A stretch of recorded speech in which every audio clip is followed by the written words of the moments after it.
I've always wondered to myself, is there something that helps the entrepreneurs that succeed that they have, which other entrepreneurs don't? Is it something they know?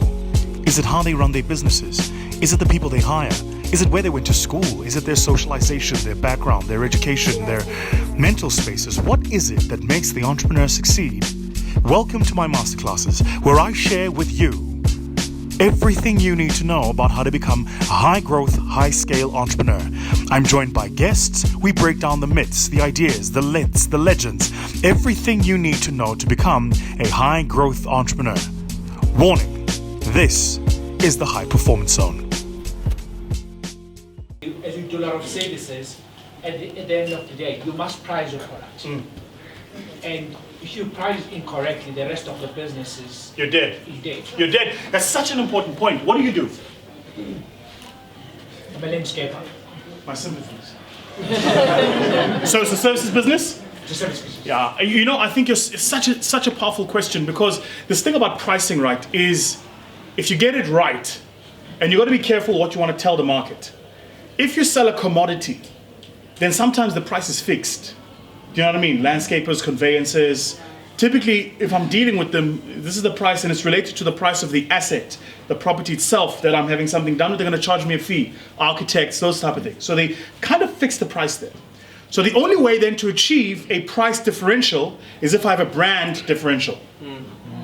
An accountant is an accountant is an accountant, except if Vusi walks in and says, my books are audited by EY. All of a sudden in your mind, the perception of what I do just changed. Does it make sense? So what they do is they invest in brand because they know what they sell is a commodity. The only way to charge you more is if you perceive it to be worth more. But audited financial statements are audited financial statements, whether they are done by KPMG, which you shouldn't get them to be done by. you understand what I'm saying? The commodity is the same. So what do? I try to increase brand value so I can charge more. Is the thing about price. The second thing about price is if you get it wrong and you go too far south, many start businesses do this, like startup businesses. Because you want to get customers, you charge as little as possible. The race to the bottom is a race no one wins. No one wins. First, in a market that's dominated by big players, you'll never win a price war. So, I'll come to you in a minute. So, these guys, Penflex, I wonder who owns this. Something tells me it's Walton's, but I wonder. So whoever owns this brand, if I today want to make these, I don't know how many of these I do, like when I'm at conferences, even in our own office, I think it's probably Penflex, I don't know. But whoever makes this product has a proper monopoly on making these things. Everywhere you buy them, it's the same brand. I don't know how they got that right, but they get the distribution right. It's available all the time, everywhere in the country I go. If tomorrow I take on a decision to take them up, I can't win on price. They sell many more volumes than I can. And you know what they'll do? They won't take me to court. They'll suffocate me. Yeah? So what they do is they say, oh, you're here? Okay. What do you sell this thing for? I say, it's my power aid. And I call it Vusi aid. Okay. Vusi aiding us, eh? All right. How much? And I go, no, but mine is amazing because mine, I get the juices and I get they're like, no. How much? I say 15 rand. They say, really? Yeah. I say, oh, okay. And it costs them, say, I sell it at 15 rand, it costs me 12 rand. Yeah. They make it for 8 rand because they have many factories, and they sell it for 20. Yeah. So you know what they do? They drop the price to 9 rand. And then they sit back and they watch. They just watch. They leave you. And you run, you go, oh, how are they sitting? I'm going to fight. And they just watch. And they watch. Then you decide, no, I'm going to take them on. So you go to the bank, you say, bank, my house, I own it, I want to take a second bond. You take your second bond, you plant it into your product, and you meet them at their 9 rand price. Cost you 12 to make, you're selling at 9. What did I just tell you? You never sell for more than, yeah? So every single item you sell, you lose 3 rand. And they go, oh, serious? And they drop the price to 2. And here's why they can. They can because they're owned by Coca-Cola. So they'll lose money on Powerade. They're going to make it on Coke and Stone and Fanta and Sparletta and vitamin water and everything else. They'll just suffocate you on one product line. You've got one product. They've got a bouquet. This is why you can never challenge Unilever. It's like...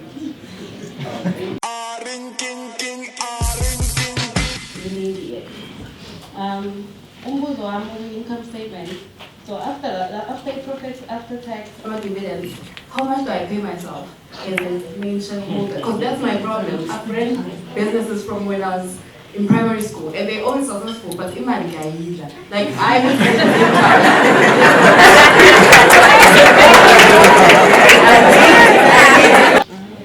the Can we go deeper? You know, you double click. What do you spend it on? Personal things. Okay, kuna lento le persona lena enye like a real housewife of Zululand because I'm from Zululand. So sometimes get to something that is like like going to because like we'll drive with my sisters to Durban to buy lipsticks and go back home. And that's Hold on. No, this is actually good. And I'll tell you why. First, let me congratulate you by being. It's so important to be honest with yourself. It takes real courage to be honest with yourself about yourself in the glare of strangers. Okay. Why do you feel the need to buy lipsticks? There's really no. I don't know. Let me ask the question differently. What would happen if you didn't do it? Probably shop online. Like what would happen if you didn't shop? I'll have money, I guess. Yeah. What would you forego if you didn't do it? What would you lose? How would you feel? I think it's psychological, this thing of shopping, because it's not evade. Like fill that void to be like a real housewife. I get it. Look, I mean, I think you remember the whole thing about internal dialogue. That's so we all have it, right? And I think your internal dialogue might have something to do with feelings of inadequacy. Yeah, you don't feel good enough. So when you've made enough money, you buy the things that make you feel good enough. It's not bad. It's just who you are. And I would rather a demon I know and understand, because then I can deal with it. You're never going to stop it. You just need to have it in measure. So that's why I need to know dividends. How much do I There's no question to that. Suffices to say, yeah, but wait. Suffices to say that if you draw everything as dividends, there's nothing to start the next year with. There's no retained earnings.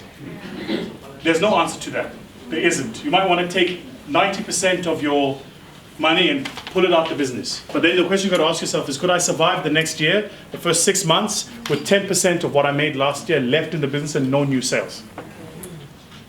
Make sense? And if I couldn't, would the lipstick help me survive it? I think, by the way, what she's talking about lipstick, guys do with cars. So some of us here are judging things we shouldn't be talking about. Guys do exactly the same thing with cars. If not, now it's watches. It's a thing. Between watches and cars, it was suits. Yeah, but we always find things to buy that help you feel the way you want to feel, but it's temporary, then it fades. Then the more money you make, the more money you feel the need to spend. Just hold on. I wonder, who else here has had the problem of when you see how much money is in the bank account, you feel the need to access it? Am I right? Yeah.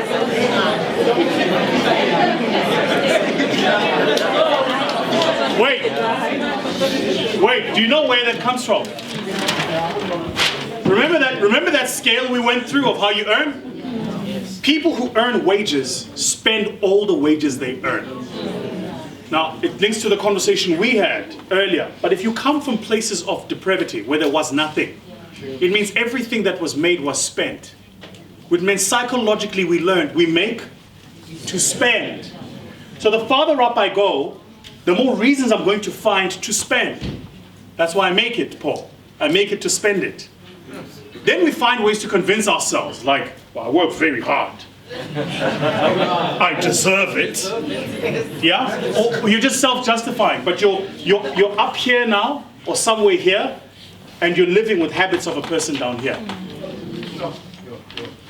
Now remember, the person who earns wages earns a wage whether the company makes money or not. If you work at the SABC, but kokela, even though it's bankrupt. You work at Eskom, but kokela, even though it's bankrupt. But if I'm a shareholder at the SABC, then for the past 15 years, I've earned 0 dividends.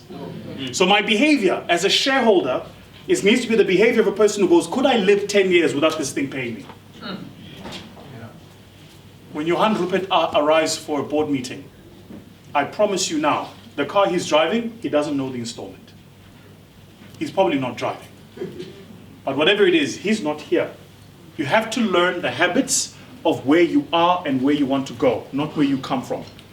And you have to unlock that internal dialogue. It'll kill you. It will absolutely destroy you, and you will not achieve beyond what you've achieved already. Okay, so the question you're asking is, how do you get people to look beyond your age? Okay. Show me your clients. Who have you got a client you've done work for?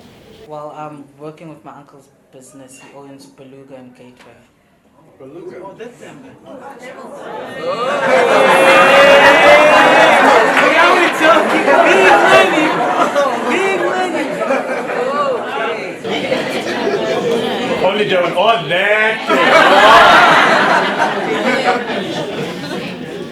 Did you do these posts for Gateway, Beluga Gateway Durban? Is this you? Not all of them. I work with the manager, so I don't have they haven't trusted me with 100% control over them. Yes, well, I get that. Who took the pictures? They have camera people there on site. I see. Because obviously I'll be in school most of the time. Right, and so your own uncle hasn't trusted you because you're 17? Not fully. Okay. And your question is, how do you get people to trust you? Is that the question? Why do you do social media? It's purely because at this day and age, especially people my age, they always on their screens. People are on their screens so much that even when they're on the toilet, they're on their phones. Wow. That went south very The funny part is, as he's saying it, even the ladies are like, yeah, whatever. People no longer walk and talk, people walk and tweet. So it's... So I get that Twitter or social media, thank you so much, Liv. I get that those are like growing platforms, right? What I'm trying to understand is, why are you doing it? Purely because it's something I do enjoy.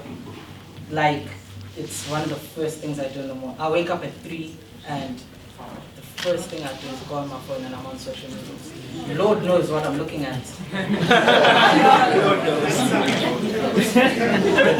So hands up if you needed a social media person, if you'd buy from him? If you would buy from him? Yeah. You buy from him? I'd be keen to know why. Why? His uncle.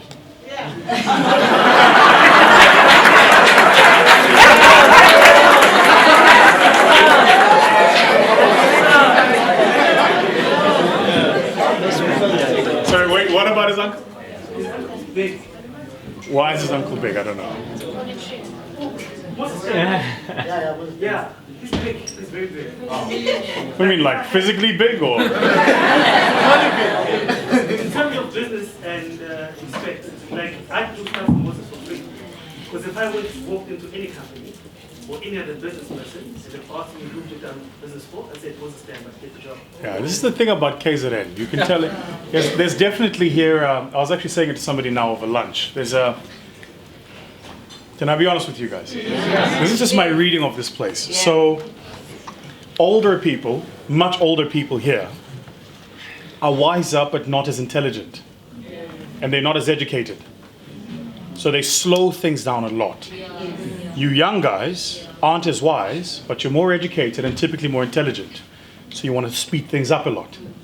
And it seems to me there's a constant clash with the pace at which they will let you grow and the pace at which you're naturally growing. Make sense? You guys feel like that? And as a result, because they have power, they set the ceiling. So you're never quite sure like where to go, which kind of adds to your comment about I would because of the name and association. It's very it's a regional thing. You'll find it in a lot of regions. There are, if I do for, then I can for everybody else. Yeah, it's cool. I mean, I get it, but let's look for a business reason why we would support it. What you've got to do when who you are undermines what you're capable of is you have to show your capability absent of who you are. And by the way, it's this thing of having a recognizable name. You've got to be careful with it because it is a blessing and a curse. So when your name is recognizable, or if you come from a family that is recognizable, even the enemies of that family will be your enemies. Right, so it'll open doors, but it's going to shut a lot of them down as well. You'll get someone who'll go, why must I give you business? Your uncle is so-and-so. Never mind again. Why should I? Whereas you're trying to create your own path and legacy.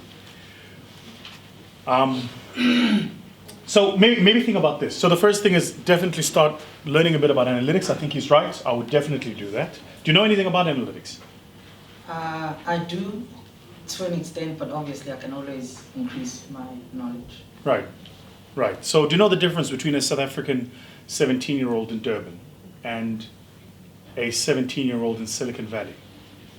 Or in, I don't know, Beijing? Not Or even New York? Or Not London? necessarily. No? Yeah, here you see yourself as a South African 17-year-old in Durban who wants to do social media. In those markets, they see themselves as social media professionals who just happen to be 17. So what you got to do is you got to benchmark yourself, not here. You got to benchmark yourself. You got to ask yourself, what is the person my age who does what I'm doing now in another part of the world? Your competition is not the people around you. Because if you can compete at a global level, then the people around you will always they'll track you. They'll follow what you're doing. Okay, first thing. Second thing is, to his point about the analytics, is throw as much information and analytics as possible. So when I started speaking when I was 17, I won the world championship. 19, I turned professional. It was hard, like hard when you're 19-year-old to get a corporate to book you to come and speak. Their kids are your age.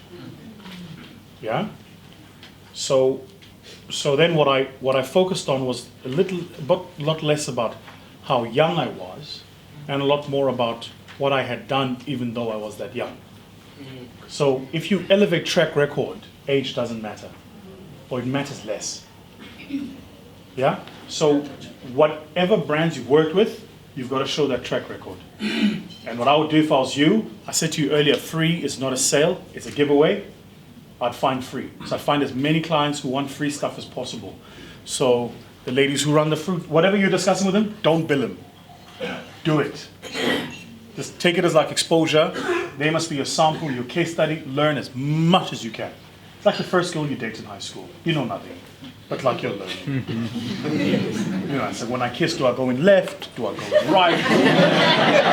Up, down. You haven't worked this out yet, right? But you know, 6 months into kissing, you're like, this is how I do shit, right? So what I would do is I'd find more clients like this who are willing to trust you with a brand because they're trying to grow it as well, and are willing for you to take the risk. And then I would just do as much as I can. Track at the beginning where you start, track at the end where you start. So when you have a conversation with an educated brand person, you can go, these are the results I have achieved.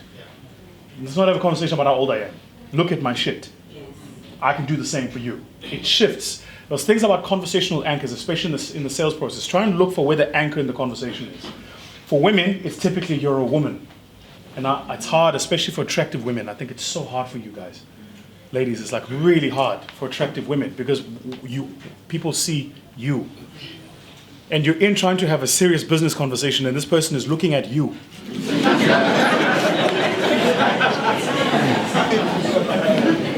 And you're like, so on page 17, he's like,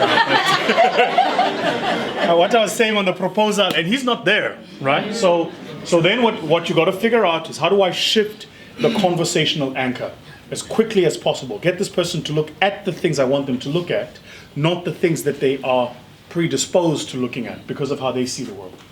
Does that help you? Yeah, definitely, thank you. Cool. And your page, your own personal page, shit. Yeah. Go do some work on it. Yes. Right. Now, He laughs. I can talk to you like that because you and I are young people. He's old people. So what I would do is for your own personal page, your ratio is good because you had 1,982 followers with 6 posts. That's cool. What I would do is I would shift my follower ratio because then Instagram will rate you higher. So you've got to follow fewer people with higher followings. Yeah? Then what you do is the people you follow like their stuff a lot. Because what happens is Instagram has an algorithm that it rates your comments above everybody else's comments. If they start seeing you, it's likely they'll go to your page and they'll like your stuff. Then what Instagram does is it bumps you up. That's how I got verified. So you get bumped up. So if like Mike Epps sees my stuff, which is what happened. So Mike Epps saw my stuff, then Kevin Hart my stuff, then The Rock my stuff, and they like a few things. Instagram goes, who's this guy being liked by The Rock and Mike Epps? And okay, verified. Make sense? So you gotta get your ratio right.